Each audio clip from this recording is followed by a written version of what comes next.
Diriwayatkan oleh Imam Ahmad bin Hanbal dalam musnadnya bahwa ada seorang laki-laki yang bernama Nuaiman. Ini Nuaiman di kehidupan Rasul sallallahu alaihi wasallam ada orang yang seperti itu gitu. Orang yang sering minum minuman keras. Rasul sallallahu alaihi wasallam marah, murka. Rasulullah kalau yang berhubungan dengan Rasulullah tidak marah. Tapi kalau sudah berhubungan dengan agama, Rasul sallallahu alaihi wasallam adalah orang yang paling marah, orang yang paling istiqamah dalam kebenaran. Maka Rasulullah panggil Nuaiman, apa yang kau lakukan? Dia katakan, aku minum minuman keras ya Rasulullah. Rasulullah cambuk dia. Kemudian dia bertobat kepada Allah. Kemudian ketahuan lagi minum. Kemudian dicambuk lagi oleh Rasulullah sallallahu alaihi wasallam, sehingga sebagian sahabat memukul dia dengan pukulan yang banyak. Sehingga apa yang berlaku? Sebagian sahabat mengatakan, la'natullahi ala Nuaiman. Semoga Allah melaknat Nuaiman. Dia mempermainkan Rasulullah.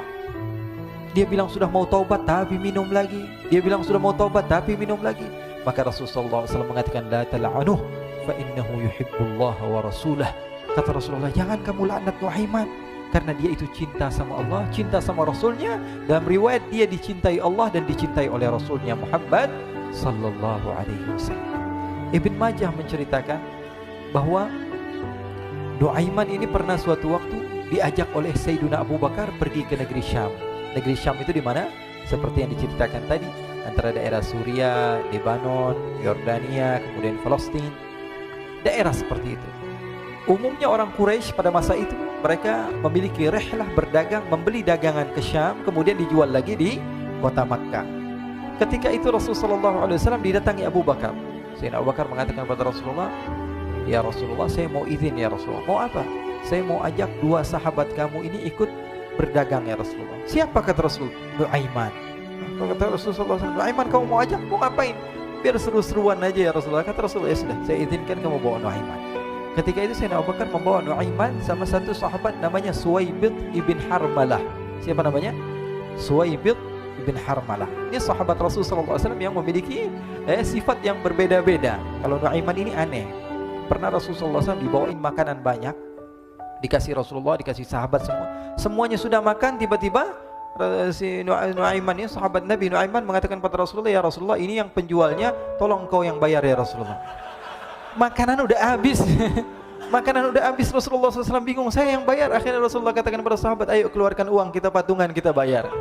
Rasulullah aja dimainin, apalagi kita orang.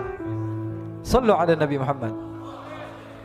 Nuaiman diajak Sayyidina Abu Bakar. Kata Rasulullah SAW, benar kamu mau ajak Nuaiman? Iya ya Rasulullah. Diajaklah akhirnya. Diceritakan dalam riwayat Ibn Majah, diceritakan juga di dalam Siyar A'lam An-Nubala, diceritakan juga di dalam musnadnya Imam Ahmad bin Hanbal, dalam riwayat Imam Ahmad bin Hanbal. Maka diceritakan Nuaiman diajak oleh Sayyidina Abu Bakar. Sesampainya di negeri Syam, semua dibagi tugas. Fulan bin Fulan kerjaannya ini, Fulan bin Fulan kerjaannya ini, semua memiliki kerjaan. Nuaiman tanya, wahai Abu Bakar, kerjaannya saya apa wahai Abu Bakar? Kata Sayyidina Abu Bakar, kamu mau ngapain terserah kamu wahai Nuaiman. Yang penting kamu ikut saya kan. Kemudian satu di antara mereka namanya Suwaibid ibn Harmalah. Ditanya oleh Sayyidina Abu Bakar, wahai Suwaibid, kamu mau kerjaan apa?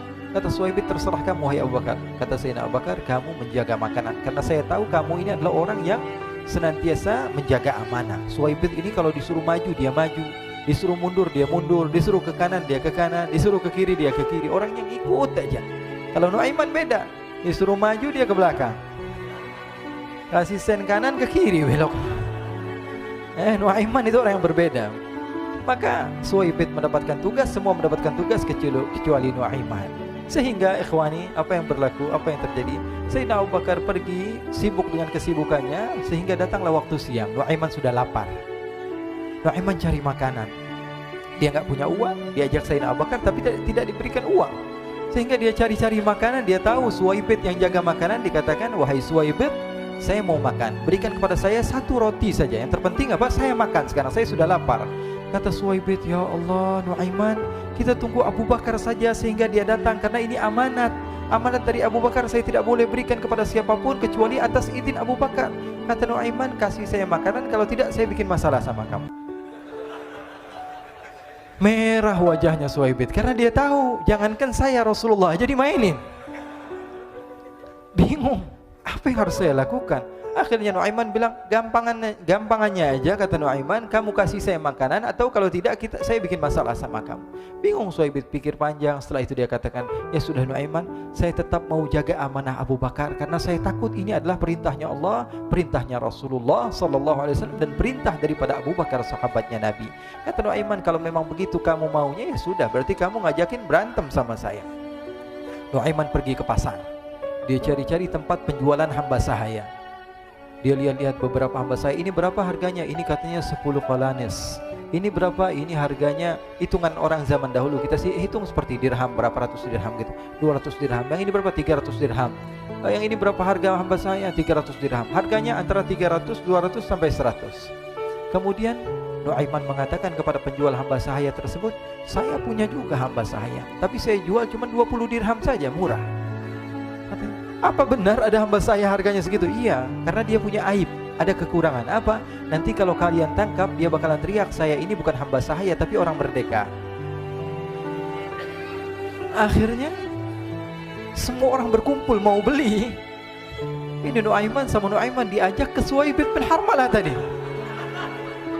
Kata Nuaiman, itu ada orang yang berdiri sedang menjaga makanan, itu hamba sahaya saya, tangkap saja. Oh baik. Diberikan uang 20 dirham, dimasukkan oleh Nuaiman ke kantongnya, kemudian Suhaib ditangkap. Ketika ditangkap, Suhaib teriak, saya bukan hamba saya orang merdeka. Maka orang-orang tersebut mengatakan, saya sudah tahu kekurangan kamu. Ini memang kekurangan kamu, memang kamu, tapi saya tidak perlu dengan bacot kamu, yang penting kerjanya kamu gitu. Ya kan hamba saya untuk apa? Untuk kerja. Mau dia ngomong apa, mau ngomel terserah, yang penting dia mau kerja. Akhirnya ditangkaplah Suhaib dan dijual di pasar. Nuaiman punya uang banyak ini. Dia beli makanan, dia beli minuman, dia beli hadiah buat Rasulullah. Dia beli macam-macam di negeri Syam ini. Waktu itu adalah superpower, adidaya Romawi. Pada masa itu semua barang mahal, tapi Nuaiman banyak uangnya. Dia belanja ini, belanja itu, sehingga Sayyidina Abu Bakar pun pulang. Ketika Sayyidina Abu Bakar pulang, Sayyidina Abu Bakar cari, mana ini Suhaib? Kita semua sudah lapar. Kata Nuaiman dengan mudahnya dia mengatakan, sudah saya jual wahai Abu Bakar. Maka Sayyidina Abu Bakar bertanya, apa yang kau lakukan wahai Nuaiman? Diceritakan oleh Nuaiman dengan jujur. Nuaiman ini orangnya apa adanya, tapi nyusahin. Saya jual. Akhirnya dibawa oleh Nuaiman, Sayyidina Abu Bakar pergi ke mana? Ke pasar. Lalu dibeli lagi oleh Sayyidina Abu Bakar As-Siddiq Suhaib, yang tadinya orang merdeka menjadi hamba sahaya sebentar, kemudian dibeli lagi oleh Sayyidina Abu Bakar. Pulang ke Madinah, kisah ini diceritakan di hadapan Rasulullah SAW. Maka perawi mengatakan, fadhahikan nabiyyu hatta badat nawajiduhu. Ketika diceritakan kisah Nuaiman tersebut dengan Suhaib, Rasulullah tertawa sejadi-jadinya, sehingga gigi geraham Rasulullah SAW nampak di wajah mata para sahabat. Sehingga perawi lain mengatakan, 1 tahun berlalu Rasulullah, setiap ada tamu yang datang pada Rasulullah akan ceritakan kisah Nuaiman menjual Suhaib tersebut. Jadi ada ikhwani, jangan kalian kira Rasulullah SAW itu hidup di satu masa sahabat-sahabatnya itu seperti ustadz-ustadz yang khusyuk, yang kayak Habib bin Anis ini banyak. Bahkan ikhwani, mungkin di akhir karena masa yang sudah habis, pernah suatu waktu Rasulullah SAW didatangi asyraf, delegasi dari beberapa negara yang ingin mengenal apa itu agama Islam. Sehingga mereka datang ke rumah Rasulullah SAW membawa unta, kendaraan yang ketika itu kendaraan yang paling mahal mereka miliki. Itu untanya yang paling mewah. Diikat di depan rumah Rasulullah SAW. Tamunya pun masuk, duduk bersama Rasulullah SAW. Di depan rumah Rasulullah SAW ada beberapa sahabat. Ada Sayyiduna Hamzah. Kalian tahu Sayyidina Hamzah adalah orang yang pemberani. Ada Sayyiduna Umar. Kalian tahu Sayyidina Umar adalah orang yang pemberani. Ada Sayyiduna Ali bin Abi Thalib. Ada Sayyiduna Sa'ad bin Abi Waqqas. 4 sahabat ini lagi nongkrong gitu depan rumahnya Rasulullah SAW, berjaga sebelum Allah Subhanahu wa taala turunkan ayat wallahu ya'simuka minan nas. Ketika mereka sedang asyik duduk, tiba-tiba Nuaiman datang. Ini Nuaiman kalau datang pasti bikin sesuatu yang aneh. Bahkan dikatakan tidaklah Rasulullah SAW dalam keadaan bersedih, kecuali Nuaiman datang Rasulullah akan tersenyum. Jadi sebagian sahabat itu senang kalau sudah Nuaiman datang, pasti Rasulullah bahagia. Tapi ketika itu Nuaiman datang, ingin duduk bareng-bareng Sayyidina Hamzah. Sayyidina Hamzah katakan kepada Nuaiman, bercanda begitu. Nuaiman, kamu lihat unta orang datang dari luar Arab ini. Lihat, kata Nuaiman, ini besar banget, ini badannya besar gitu. Dagingnya pasti banyak. Iya, ini kalau kita sate enak nih ntar malam. Kata Nuaiman. Kata Sayyidina Hamzah, apakah kamu berani? Kata Nuaiman, saya berani aja asal kalian gak bilang sama Rasulullah. Kata Sayyidina Hamzah, benar wahai Nuaiman, benar kan? Akhirnya Sayyidina Hamzah lupa masalah itu, cuma bercanda-bercanda saja. Sayyidina Hamzah lagi asik sama Sayyidina Umar, Sayyidina Ali. Tiba-tiba apa? Ternyata ketika dia melihat unta tersebut sudah pisah antara kepala sama badannya. Nuaiman mengatakan, wahai Hamzah, ini unta saya sudah potong, saya mau pergi sebentar. Kalau Rasulullah cari saya, tolong jangan beritahu di mana saya. Nanti kalau keadaan sudah aman, mari kita nyate bareng-bareng. Ini ada yang seperti itu di zaman Rasulullah SAW. Maka dia pun berlari dan berlari mencari satu tempat supaya Rasulullah SAW dia selamat daripada Rasulullah SAW. Sehingga Sayyidina Hamzah bingung, ini kalau Rasulullah keluar gimana? Ada Hamzah Asadullah, ada Ali bin Abi Thalib, ada Umar, gak bisa jaga kendaraannya, tamunya Rasulullah Sallallahu Alaihi Wasallam. Akhirnya benar apa yang terjadi, ikhwani. Rasulullah Sallallahu Alaihi Wasallam tamunya mau pulang. Ketika dia buka pintu tamu melihat apa? Untanya sudah begitu. Mereka teriak, wa naqatah, unta kami wahai Muhammad. Baru mau kenal Islam, unta kami, kendaraan kami sudah dibuang. Rasulullah SAW lihat Sayyidina Hamzah, lihat Sayyidina Ali. Mereka nggak bisa ngomong, mereka hanya bilang apa? Nuaiman ya Rasulullah. Rasulullah perintahkan Sayyidina Umar, wahai Umar, sekarang kamu ambil uang, kemudian kamu gantikan, kemudian kamu berikan 2 kali lipat daripada harta unta ini, sehingga apa? Agama Islam tidak didengar dengan sesuatu yang tidak baik di luar sana. Akhirnya diberikan harta, diberikan unta yang baru dan diberikan harta yang lebih untuk orang tersebut, sehingga orang tersebut tidak menjelek-jelekan agama Islam. Kata Rasulullah SAW, dan sekarang waktunya kita balas dendam sama Nuaiman. Nuaiman ternyata berlari tempat yang jauh sampai hampir keluar dari kota Madinah. Dia dapatkan seorang sahabat Nabi yang hadir juga dalam peperangan Badar, namanya Al-Miqdad bin Al-Aswad. Siapa namanya? Al-Miqdad bin Al-Aswad ketika itu sedang menggali sumur. Ketika sedang menggali sumur, Nuaiman datang. Nuaiman katakan kepada Miqdad, wahai Miqdad, wahai sahabat Rasul, kamu orang yang hadir dalam peperangan Badar, kamu adalah orang yang hebat. Dipuji-puji sama Nuaiman. Ada maunya ini. Akhirnya dia bilang, wahai Miqdad, tolong saya. Kenapa wahai Nuaiman, kamu ini kekasihnya Rasulullah, orang yang disayang sama Rasulullah. Kenapa? Saya ini sedang dikejar-kejar orang jahat. Tolong selamatkan saya. Saya pengen masuk ke dalam sumur, boleh atau tidak?